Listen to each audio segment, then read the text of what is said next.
You ask Tiger to calculate.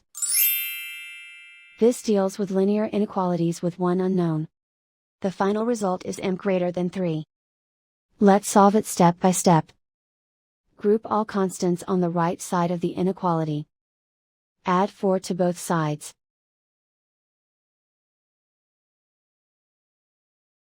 Simplify the arithmetic.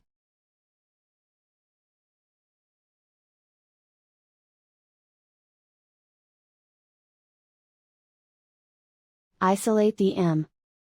Divide both sides by 2.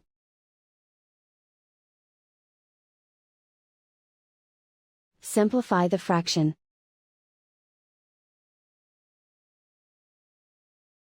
Find the greatest common factor of the numerator and denominator.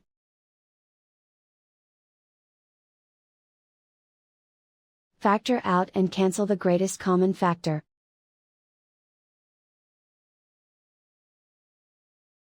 Plot the solution on a coordinate grid.